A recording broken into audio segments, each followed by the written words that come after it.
My name is Dr. Shobhusha Chishen. I am the Dean Research and Development of JIS College of Engineering. But herein I am here to talk about my physics courses. Okay, I am basically a physics teacher. I do take physics in the classes in the BTech courses, so first and second year. So now here I am talking about my second year courses, which is called Physics 2 courses.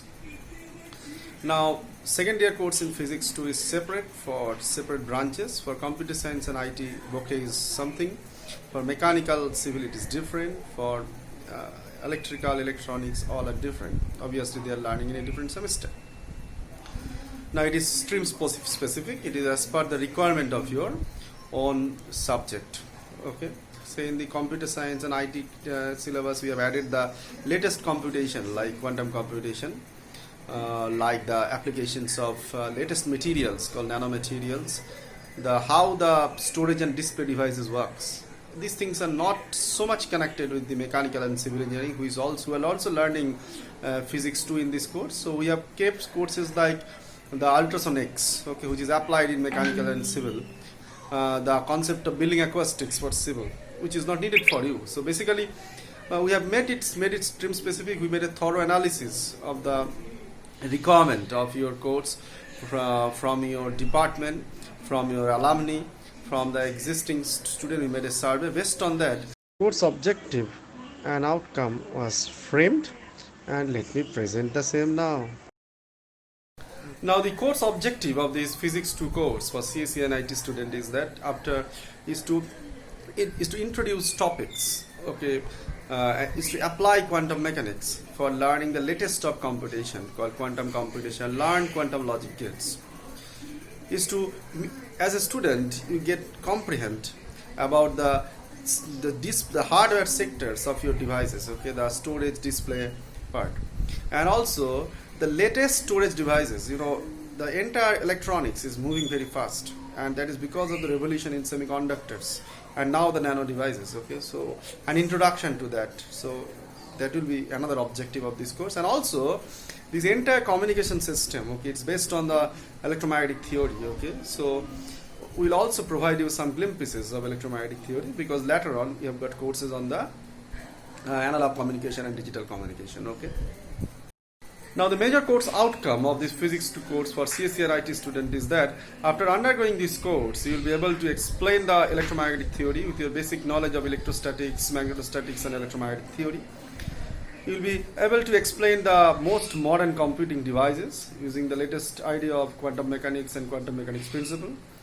You will be able to explain the operation of the most modern storage devices, how it evolved from the magnetic storage to semiconductor devices. You will be able to judge the requirement of the latest material for the purpose of computing, for the circuit design, and for the storage material, that is the ideas of nanomaterials. Okay, so let us, and this is closely connected with your own program, so you can get that in the course outcome, program outcome mapping also. On the screen you can see the various modules that are present in this course, and you can also see the module that you will be starting with.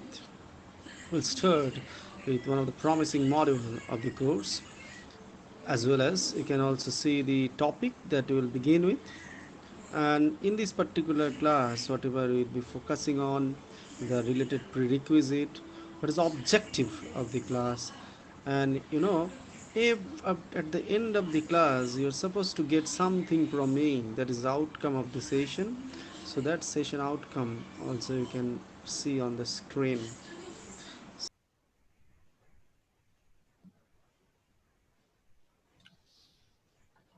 Hello and welcome to class 3 of my course on quantum mechanics 2.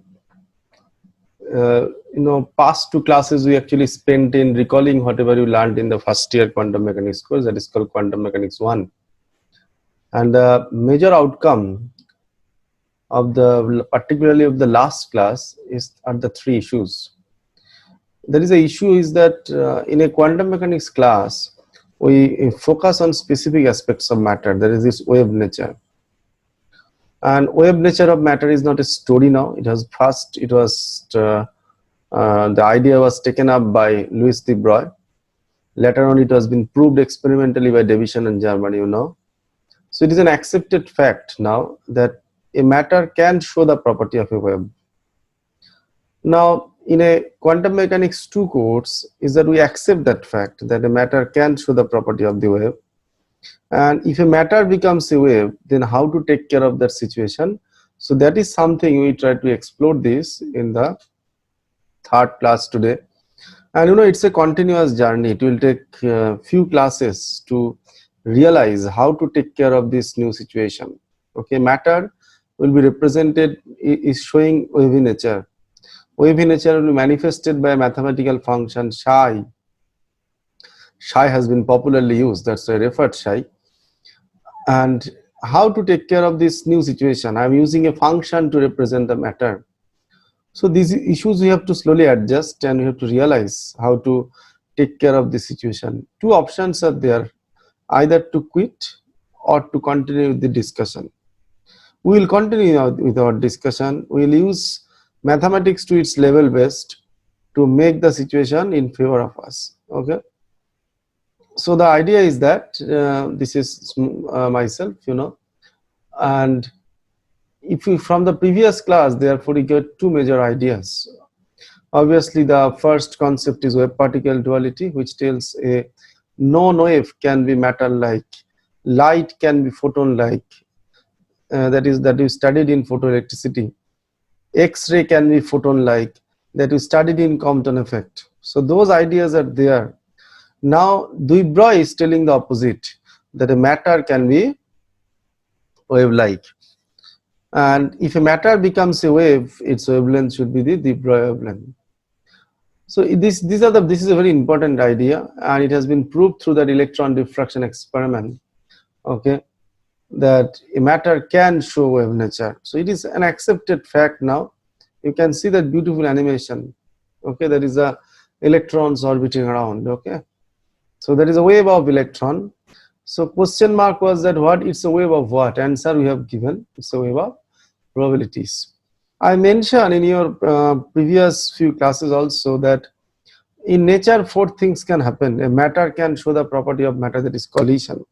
A wave can show the property of wave, that is superposition, interference. And a matter can show, wave can show the property of matter, that is the photonic nature. Okay, just like Compton effect, X-ray photons are making collision with electron. And those things in my class I have taught you that issue of how to consider the particle nature of a wave. In Newton has taught you the idea of how to take care of the material nature of matter, collision, etc.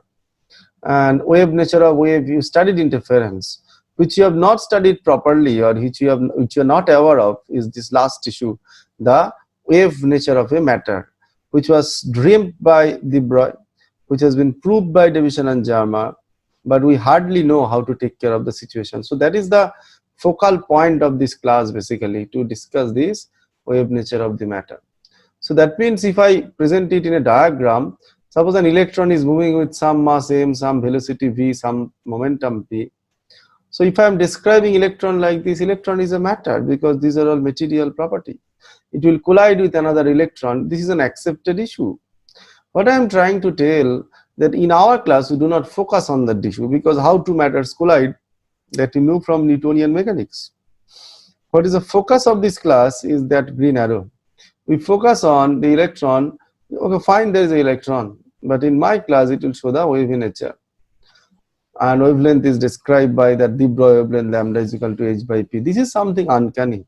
This is something unusual. So these are the electron waves. Okay, S wave, P wave, D wave. You studied in chemistry, and I told you this is nothing but the probability wave of the electrons. I have made a long recapitulation the other day, that these are the variety of wave. Wave means disturbance, fluctuation, variation. Just like AC signal is a vibration of electric field, magnetic field, electromagnetic field this is alternating magnetic field, and electric and magnetic field together makes the electromagnetic wave. So to make any wave, something has to vary. So you wish to know that who is varying and making this wave nature of the matter. And matter that we talk about in quantum mechanics is not train bus. We are talking about small electron. So that tiny size of the electron, you can see those uh, electrons are moving. Okay, they are very large in number in a metal for that matter. So because of that tiny size, because electrons are moving, it's a mechanics problem. Just like here, electron is moving, it's a mechanics problem. But at the end of the day, if you have to describe the dynamics of the electron, motion of the electron, it's a problem of motion, it's a problem of rotation. Your problem is that you cannot see the electron. If a ball is, if any object, large object is moving, you can see it. You have got your classical physics to help you to describe the rotation. But here the basic and fundamental problem is that matter is too small an object to see. So that's why you take chance to find out the electron. Chances will vary from point to point, as I have presented this picture. As electron is moving at a given point, chance of finding the electron is varying at every time. So if you only choose a particular point and plot the chance of finding the electron, it will be depending, it will be changing, just like in this picture. Okay, the chance of finding the electron is changing every time. Okay, it is varying, the chance of finding the electron. You can see the chance of finding the electron is changing, it is varying. At a given point, sometimes chance is becoming higher, chance is becoming lower. Any variation, any change makes a wave. So it's a wave of chances. At a given point, chance of finding the electron or chance of finding the object for that matter in general makes the variation of chances. So you see, it's at a given point, you can see also in the picture. You see there is a vertical line. You look at the line itself. At that point, the probability or chance of finding the electron is varying every time. You can see the top picture. You see that spot is moving. That is, the electron is moving. That means it's a beautiful animation, beautiful picture. Okay, the electron is moving. Okay, at a given point. Therefore, if you want to show what is the chance of finding the electron, it is varying. So any variation, any fluctuation makes a wave. So it's a wave of chances. Chance in a better language is called probability.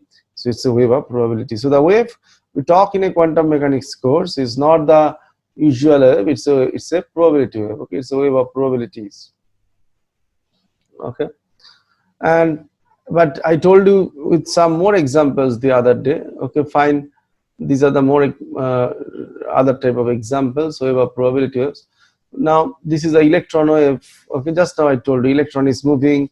So at a given point, probability of finding the electron is varying every time. Okay,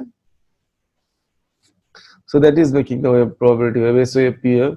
So if you look at this picture at that point, say at the vertical line, as the matter is moving, probability is varying. So it makes a probability wave. Point is that you see, if you look at the wave, it is something. Let's look at this wave. Sometimes it is becoming plus or minus. Probability cannot be negative.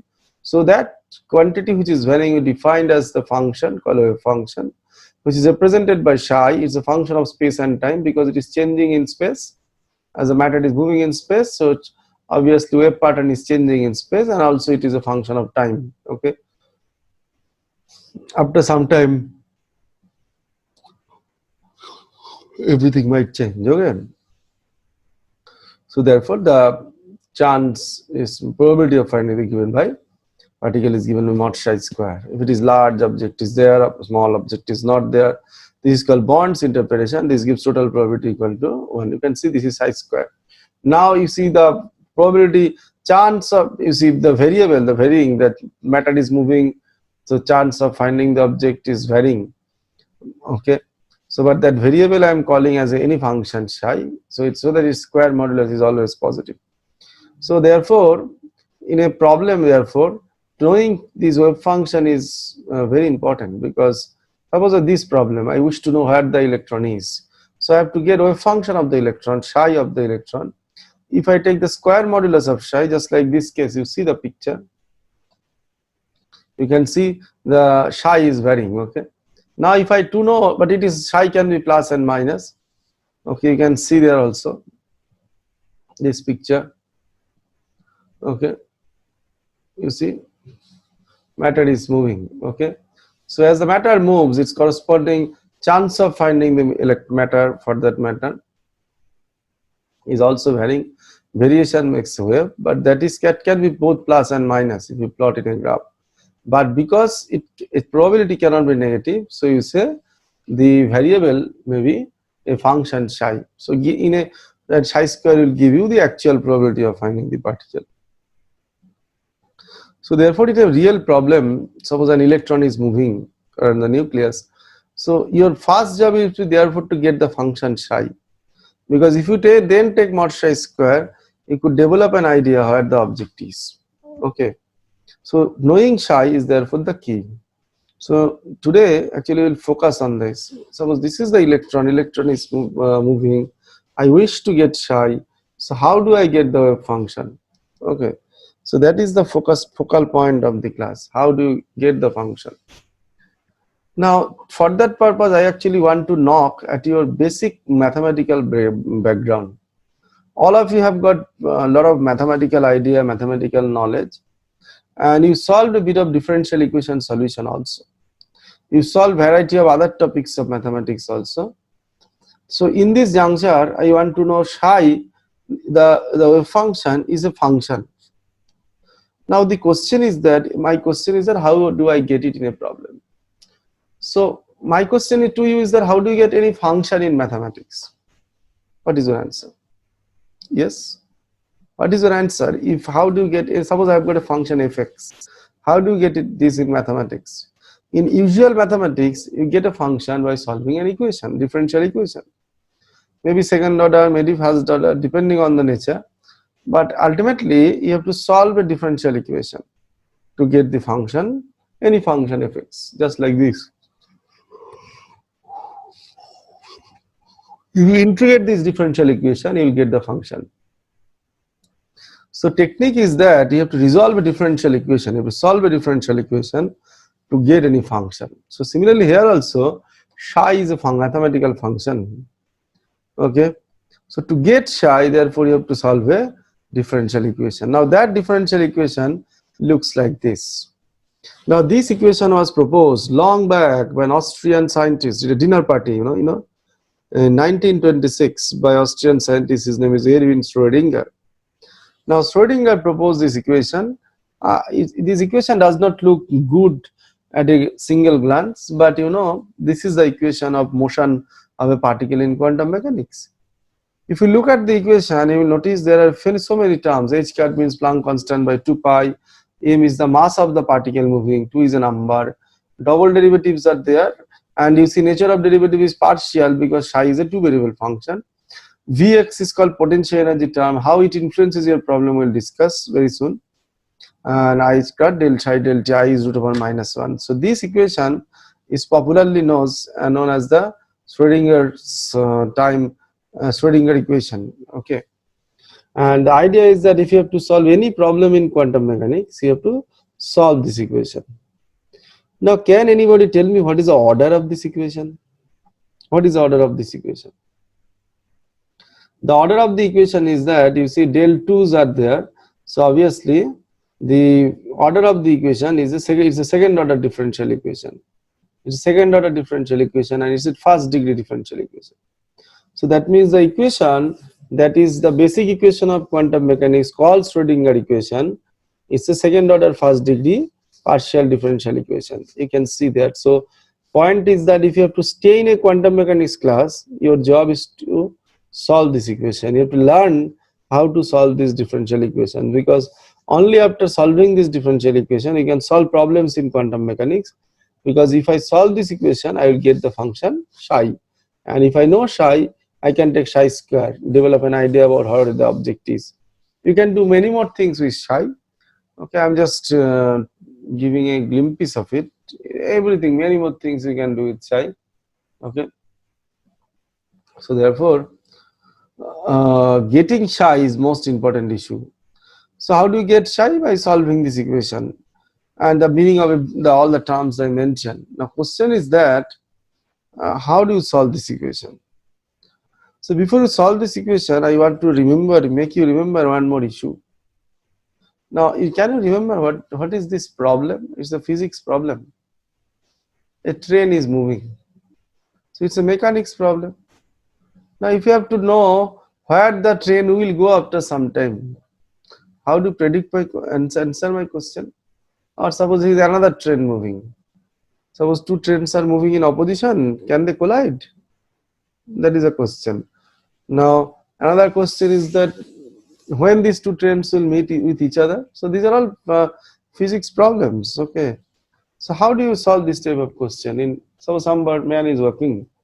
The way he is walking, you can see where he will reach at the destination. I do not know, but by looking at the motion, maybe for some 1 or 2 minutes, you can develop an idea. Okay, what is the speed, etc., etc. Now, to describe this motion, suppose the train, that right hand side train is moving, where it will go after 1 hour. To answer this question, I have to do it a little bit predictive, as I often say. And how do you answer this question? By solving a differential equation proposed by Newton's second law. Now look at, this is the Newton's second law, force equal to rate of change of momentum. Now I can write down this equation in this form. Okay, you can, this is the form of the equation, F is equal to m dv dt, which is nothing but F is equal to m d2x dt2. So this equation is nothing but a differential equation. So you can write down d2x dt2 is equal to f by m. Okay, you can write down in this way. So if you look at the equation of Newton also, it is a differential equation. And what is the order of this equation in the right side? It is also a second order first degree differential equation. So if you have got a classical mechanics problem, a train moving or a spring vibrating, you can see there are so many examples I have given. A block is vibrating under the string, so the force is there like minus kx type force. Right hand side, you see the concept of restoring force is given. A ball is under spring. Okay, it is passing through some particular point, so there is a oscillation going on. So to describe this oscillation, first thing you need to know the force. So you can calculate the force because these are elastic problems. Suppose you write down F is equal to minus kx. So you can now describe the problem. Okay, so the idea is that if you look at this particular equation, this equation is valid for any classical mechanics problem. Maybe a block moving, maybe a train moving, maybe a bus moving. This is ultimately Newton's second law. If you integrate this equation twice, you will get the position at a given time. If you integrate it once, you will get the velocity at a given time, and that means you can describe the problem. Only thing you have to know the force. Say for this problem, force will be the restoring force minus kx type of force. So you are in a position here to solve the problem. So what I am trying to tell you, if you are solving a classical mechanics problem like a moving spring or moving train, then Newton is very good. Okay, the equation of Newton, force equal to mass into acceleration, m d2 it is very good, very helpful. And what is the order of this equation? Second order first degree differential equation. Now the message is that if you are living in classical physics, there also you have to solve the second order first degree differential equation. And if you are living in quantum mechanics and matter is showing probability wave, etc., etc., there also you have to solve the second order first degree differential equation. This is the equation of Schrodinger. You please see. This is the equation of Schrodinger. It is also second order first degree differential equation. And the Newtonian equation, which is equal to F is equal to m d2 there is also second order first degree differential equation. So structurally speaking, there is no difference between the two ideas. Two ideas means the level of differential equation. Newtonian equation that you use to describe the large object mechanics, it's good. And that equation is a second order first degree differential equation. Now we are talking about mechanics of microscopic world, where a matter is exhibiting wavy nature described by a mathematical function psi. Okay, so we want to get psi, so we have to solve a differential equation. Now that equation is a Schrodinger equation. As you can see in the picture, that is the equation of Schrodinger.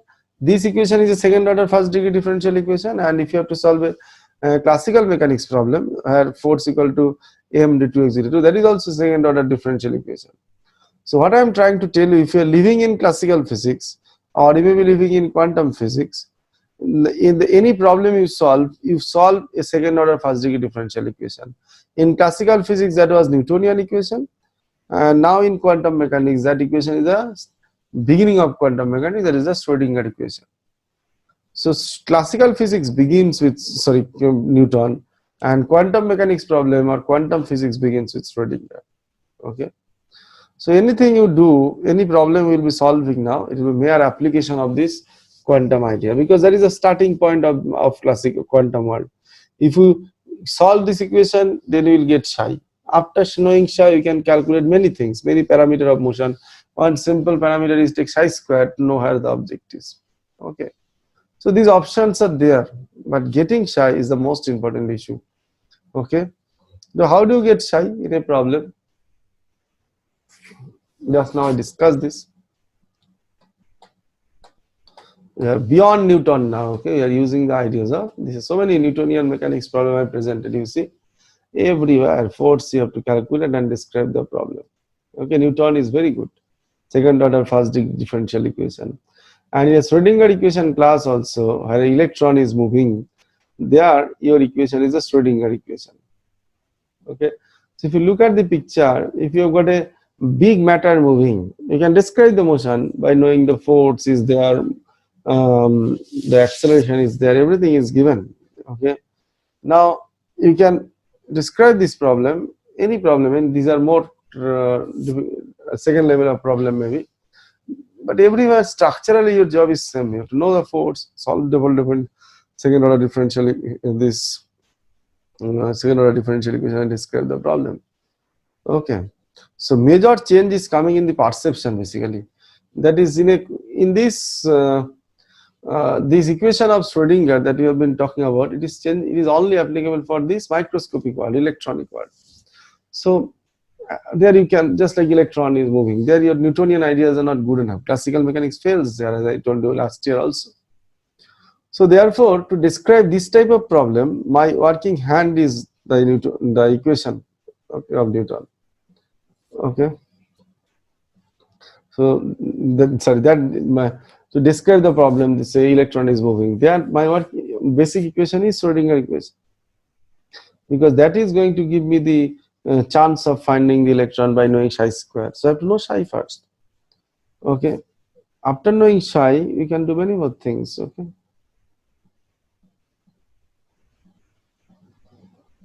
so this equation you have to solve, that is expected to give you the function psi. Now, if you look at this equation, there is one unknown point that is mentioned here. That is the value of the potential energy V. V is potential energy. You see, this is a beautiful picture. Okay, what is the potential energy? Mg into h. You know from classical physics. Here Mg matters. You can see, but height is very low. So potential energy term may not be too high because of the h.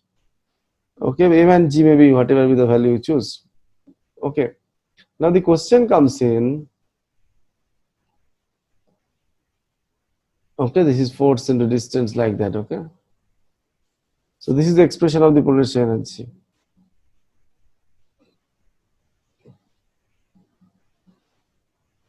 Okay, force in distance. If the idea I shared you also in a problem, what will be the value of V? It will vary from problem to problem.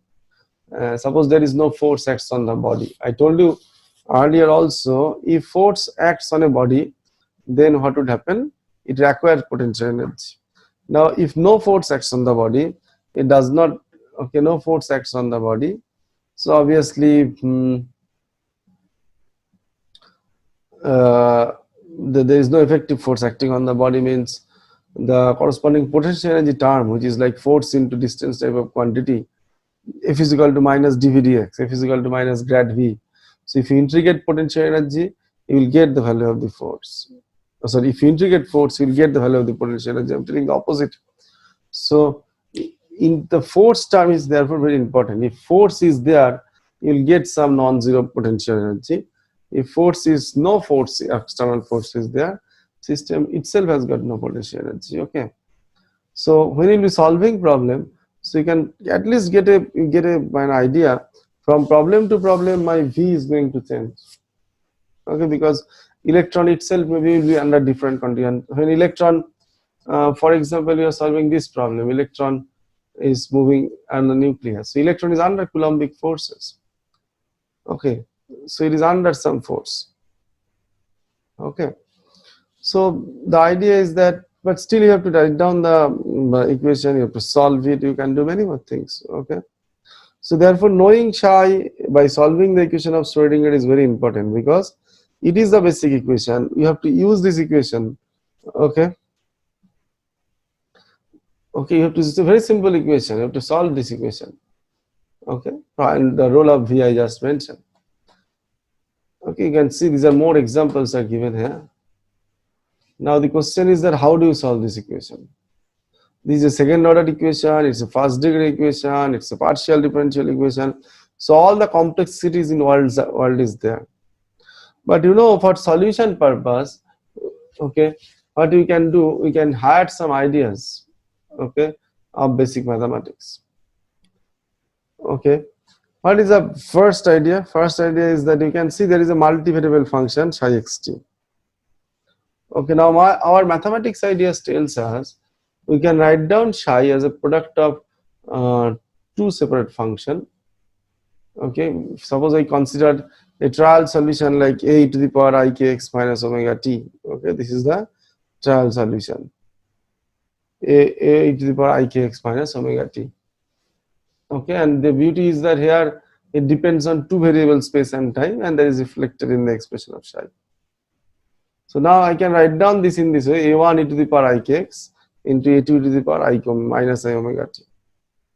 At the first term, e to the power ikx term refers to function of x, and e to the power minus I omega t term refers to the function of t, time. So ultimately, what you are doing, you are writing down psi as a product of two separate functions. One is a function of x, another is a function of t. Psi x ft I have written. So that is the beauty of mathematics. You know, I had a two variable function psi xt, which was depending on x and t. Now we have done a beauty here, that is called separation of variable, which tells us a function like this you can write down as a product of small functions. Just like psi xt is a product of two functions, phi1 psi x and ft.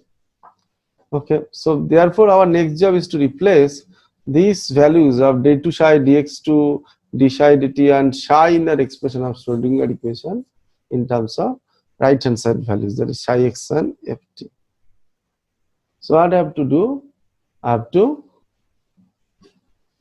replace them. If you replace the value of d2 psi dx2, it will be like f of t minus h square by t will be there, f of t d2 psi dx2, and del psi del t on the right hand side it will be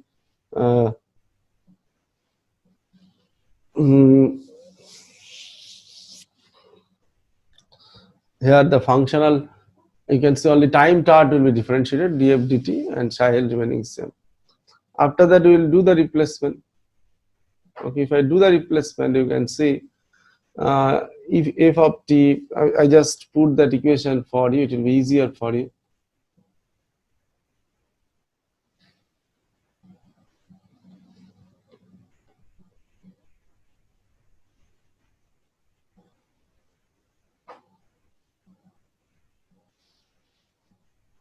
So now I have written it, you see it is there.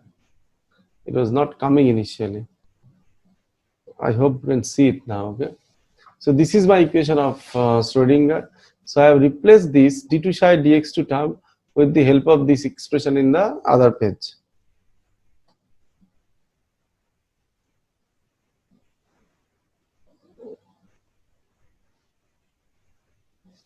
Just a second.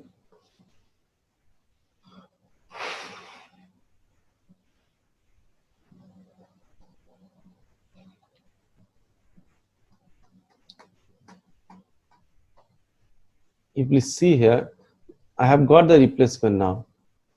D psi dt and d2 psi dx2 you have got. Okay, that is f of t d2 psi dx2 I will be replacing there, and f of t also you have got. So f of t is there. So if you replace it, d2 psi dx2 has been replaced. You can see vx psi means psi xt means psi into f, and right hand side is, you can see there was a IH cut, I missed it. Okay, IH cut and d for df, IH cut psi df dt is the expression basically. So what you have to do now, actually, you have to, now whatever you see there is minus h cut square by 2m also. You divide every term with the psi f. If you divide everything with psi and f, so in the left hand side it will be minus h cut square by 2m 1 by psi and the next term. Here Vx psi and if I divide it is 1, and here it is 1 by f. Okay. So basically, this is the form you can see here, final form. See the form of the equation, whatever I told you. d2 psi minus h square by 2m d2 psi dx2, it has been replaced there with ft d2 psi dx2 exact derivative. Vx psi x means Vx psi x ft, and right hand side is psi x is in front, that is df dt. Now everything if you divide by that, it becomes like this much. Okay, you can see here the first term is divided by psi and f, so it will 1 by psi kind of thing. Next term v is 1 right hand side, and right hand side df dt, and this is divided by psi into ft. You can see there. Okay, so psi's will cancel, so your equation will take a form like this. Okay, if you cancel the psi's, you'll get an equation like this. Okay, you can see the equation that division was due. Now if you divide everything with psi x ft, you see we are getting this much, minus h square by 2m. So ft and ft will cancel, it is 1 by psi d2 psi dx2, and vx, both the terms are there, you can see it is 1, and right hand side, in this case here, the time dependent term is I cut 1 by ft df dt. Okay, I cross 1 by ft df dt. You can see there. Okay, so I've got an equation. You please see, left hand side is all time and right hand side is all x. So you have got an equation whose one side purely depends on x, the other side purely depends on t. Okay, so now why it is possible? Because ideally left hand side is depending on the time, and right hand side is depending on the space. So I have separated that out. So our job is done. We wanted to write down that complex equation. You can see there also it is available. Okay, into simpler form.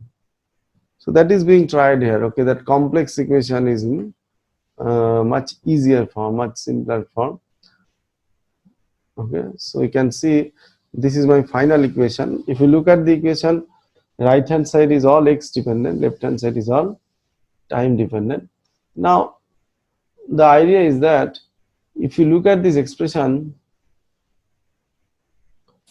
okay, one side depends on x, the other side only depends on time. Okay, so if you now ask the question when these two sides will be equal, you'll get enormous number of answers. Obviously many options are there, but I'll be going, many options are there. Say x is 5, t is 4, you understand it. Okay, many options are there. Okay, so that this equal sign exists.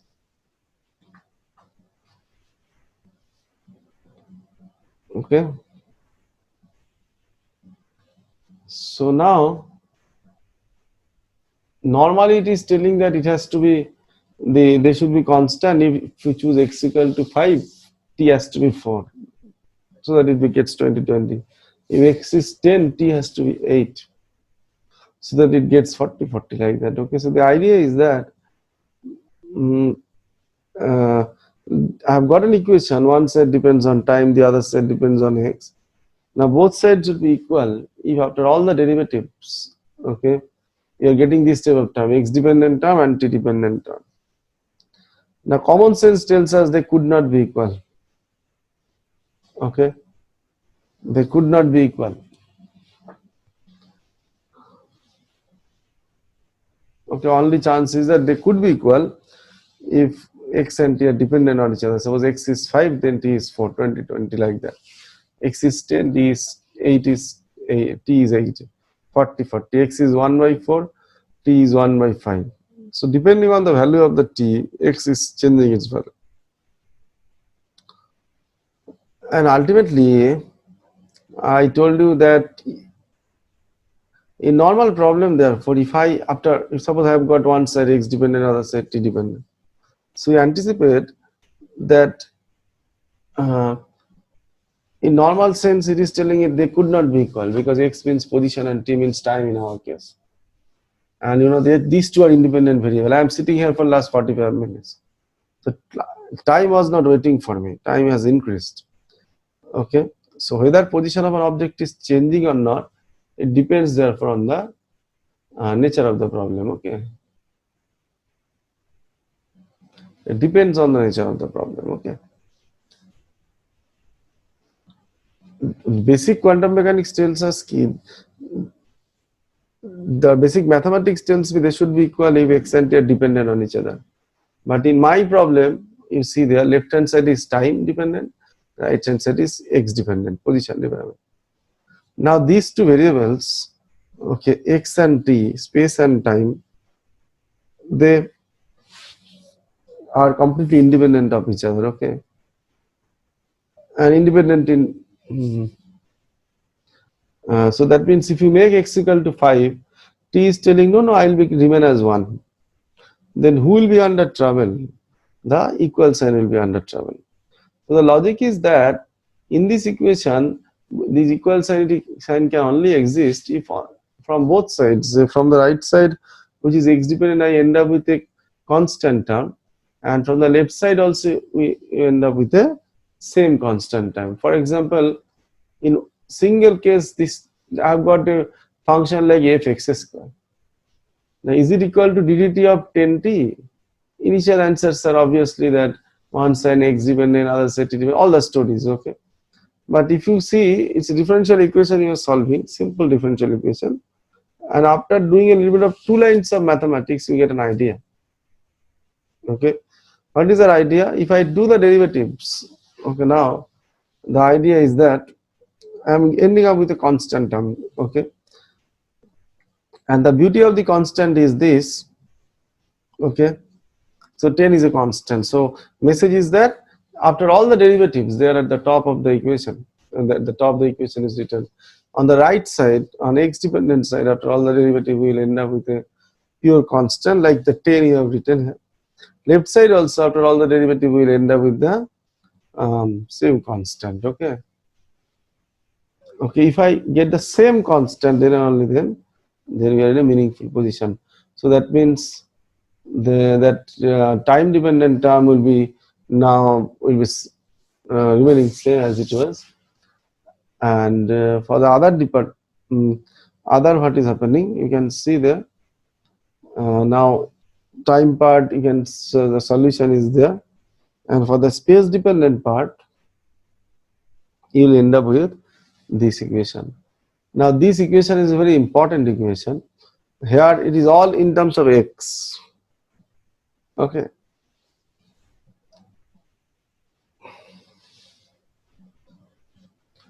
So left hand side, after it's a function of all x only. So this is the form of the equation, and right hand side is this equation is the called Schrodinger equation. Okay, in time independent form. You see there is nothing like time in this final equation. So this equation is popularly known as the time independent Schrodinger equation. Okay, you can see there I have written it here.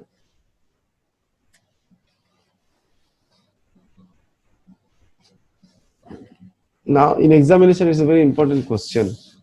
Write down time dependent equation of Schrodinger, convert this into time independent form. It's a very popular question, and you can do it now also. Will you do it now? Then I can show you how it is done.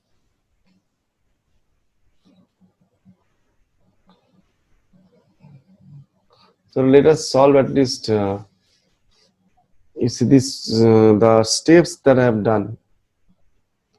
Okay, you should know it. Okay. How do you write down, convert this into very easy form? I should share you the related steps.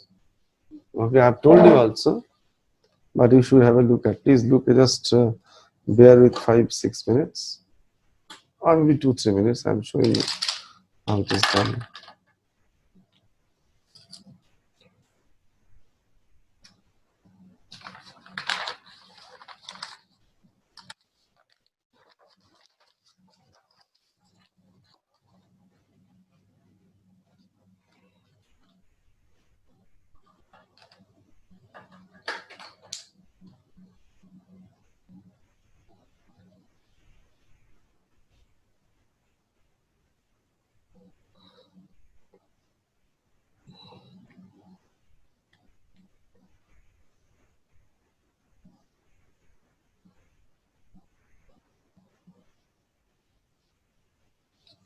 Please see, okay? So it is very interesting, very funny the way we do it.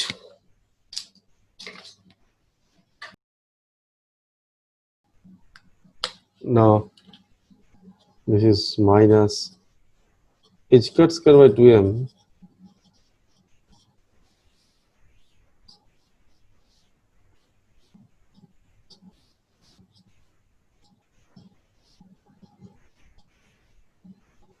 I h cut dt of psi xt. Now you want to convert into simpler form.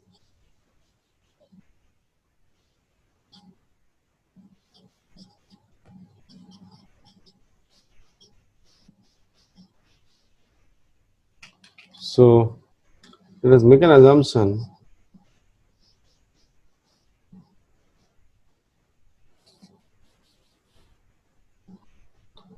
Let the trial solution be psi xt a exponential, just like we take a to the power I mx type of that type of solution. Now we are choosing this I because it is a wavy solution. That's why we have kept a high, just like say e to the power I theta means cos theta plus I sin theta. So I part is taking care of the wavy solution. We can write down this in this way: a1 e to the power I kx 2 e to the power minus omega t. So the first term is a function of x term. Next term is function of t. So therefore,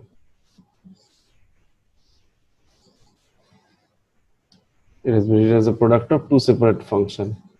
And that is a better beauty of separation of variable. Okay. So what shall I do now? All terms here, I will now express it. I now replace it in terms of this term. I replace these shi's in terms of phi's. So if I replace d2 psi dx2, you know from your basic mathematics, it will be like phi to t d2 phi 1 dx2. And if I replace del psi del t, it will be phi 1x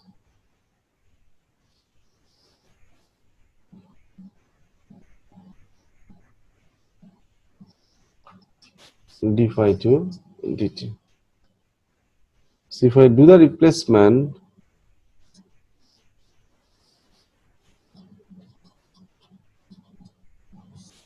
if I divide every term here with this, okay, so if I do the replacement, it would be like minus h cut square by 2m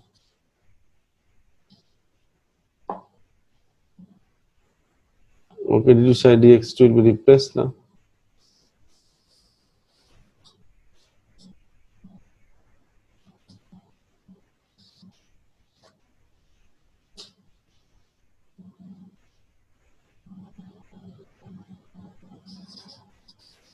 Phi to t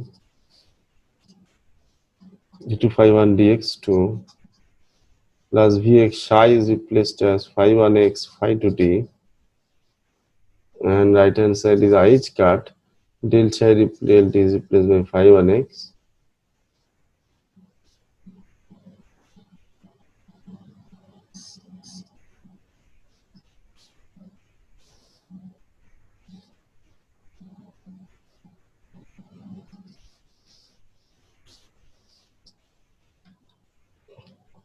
So what you do, divide every term here by phi 1 phi 2.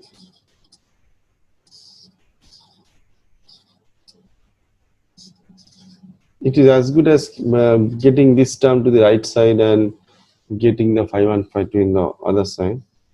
So these are the values. Phi 2 is there. Okay.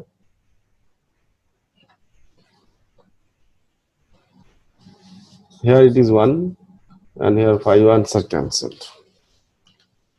So the expression now becomes minus h cut square by 2m 1 by 5 on x d2 5 on dx2 plus vx, and right hand side is equal to I got 1 by 5 to t d phi 2 dt. Now you see, look at this equation in box. If you look at this equation in this green box, you'll notice it's an equation. Here in the left hand side, can you see anything like time? No. So this left hand side is a function of x only, and right hand side you cannot see anything like x. So it is a function of t only. Okay, now I've got an equation. As I was mentioning, one side depends on x, the other side depends on t. Then how could we equal? The answer is this much. Suppose I have got an equation like, say, 4x equal to 5t. Now this equal sign can exist depending on these values of x and t. If I make 1 by 4, this will be 1 by 5. If I make x equal to 5, t is equal to 4. If I make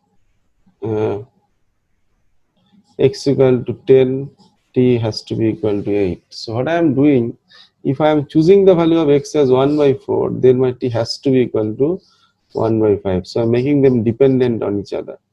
If I am choosing x t is equal to 8, then my x has to be equal to 10. So this dependence is incorporated there. Okay.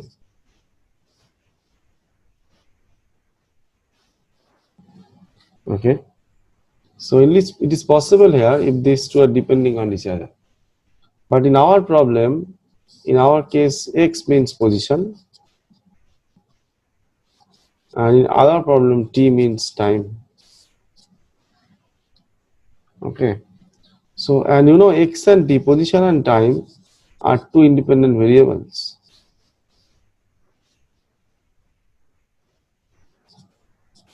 And independent variable means even if x changes, t does not bother about that, or opposite.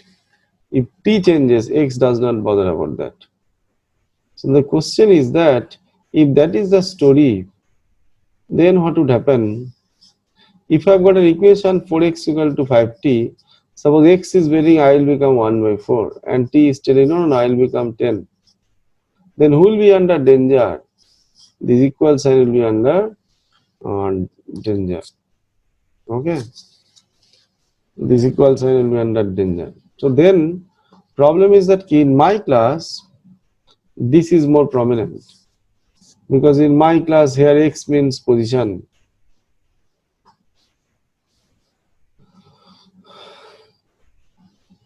and t.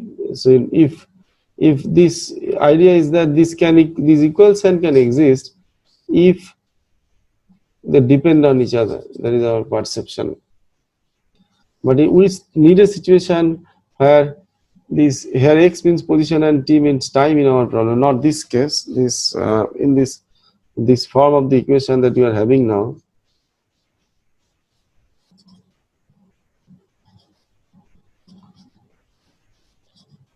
d2 5 and dx2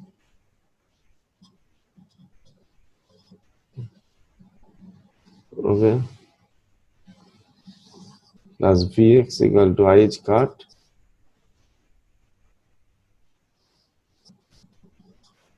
d phi to dt. Okay, so this is x dependent, this side is t dependent. Now they are equal. How is it possible? Answer is that it is possible if you have got only one case. This is possible.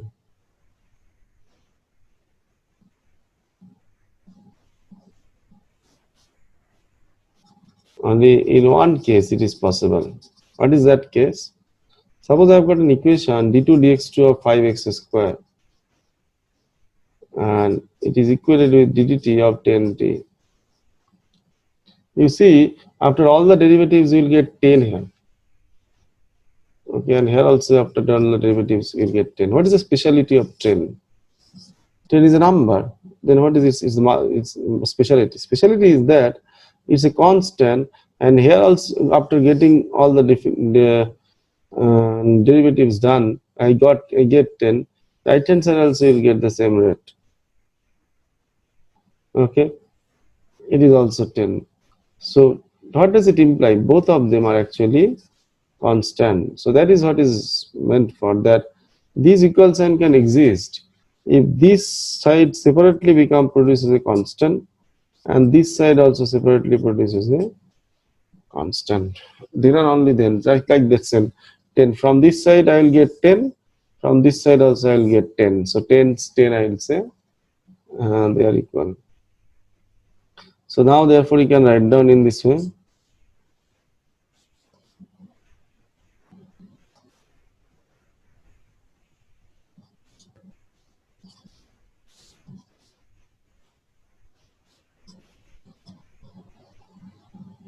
This side equal to some constant, say E, and right side also that is equal to IH cut d phi to dt is also equal to some constant. You see that initial equation of Schrodinger, now I have separated it. From that single equation I get two equations. One is the equation in terms of t, another is the equation in terms of x. This t equation anybody can solve.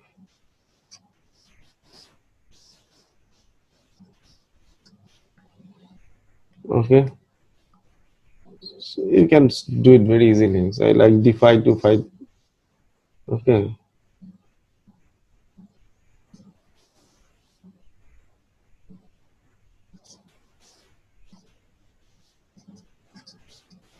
e dt like this. Okay, now you can integrate it and get the value of phi 2. It will be like log phi 2 1 by I squared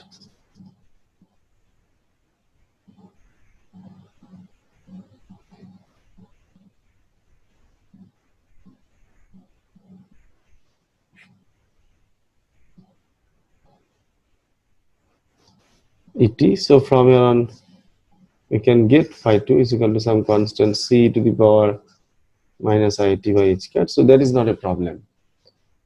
Okay. Now look at this equation in x. Now you compare this equation. You see, I can write down this equation in this way.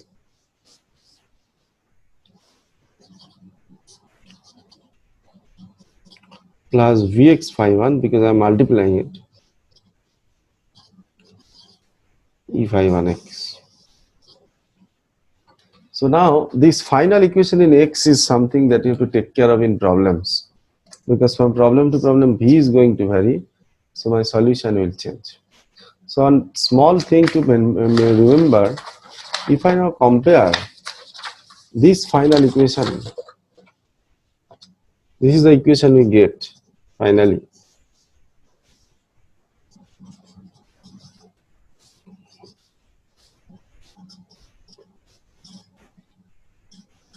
Equal to E phi 1x. So this is where we are now. And we started from this equation.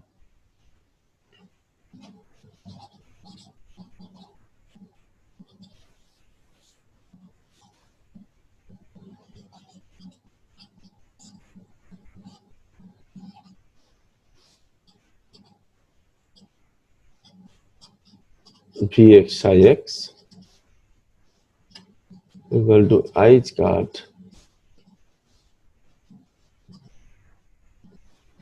Now if you compare term by term with this equation in blue, which was the initial equation, and with our equation which you have just obtained now by using the separation of variable, you see they are very similar. Minus h cut square by 2m minus h cut square by 2m. Okay, double derivative with respect to space, double derivative with respect to space. potential energy, potential energy. So very similar in the left side. Only dissimilarity is that this phi 1 is just a function of x, but here psi depends on both space and time. So this last equation, which is independent of x, time, because time has been separated out, this is popularly known as time independent Schrodinger equation.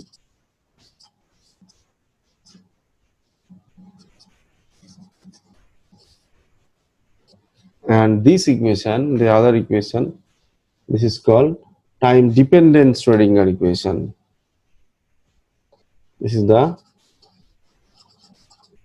time dependent Schrodinger equation.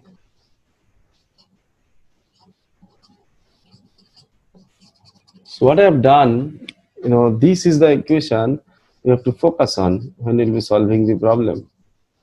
Because from problem to problem, this V, the potential energy term will vary and our problem will change. Now today, I have just completed a 5 marks question of your examination. Write down time dependent Schrodinger equation that is written here and convert into time independent form. So you have to follow the steps. That is, you consider psi as a product of two functions, phi 1 and phi 2. Replace the double derivatives dt psi dx2 etc etc. You get an equation, one side depends on space, the other side depends on time. It is only possible if both sides are equal to some constant quantity. So that constant I have chosen as E, because later on E will be giving you energy, okay? So ultimately, if I only look at so ultimately X part and T part was separated out. If I only examine the nature of the solution of the problem, okay, that this X dependent part is term by term I compare to the initial equation. You can see it is very similar in both the cases, excepting the functional dependence. Here, the functional dependence the initial equation depends on time. Final equation, obviously, it is only the X part of the equation. Time has been separated out.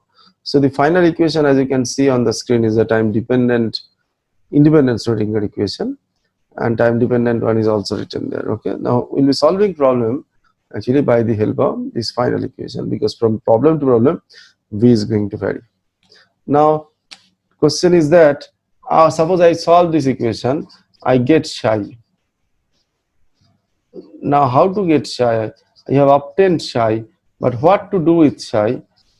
Because psi is a function only. So that is something you have to focus on. Okay. So if you just get back to the PowerPoint, okay, this is the final equation. Okay. This is the final equation. So this is our working equation from now on. We'll solve this equation in real problem, but after getting psi, what you do that is most important. We shall discuss that in the next class. Thank you.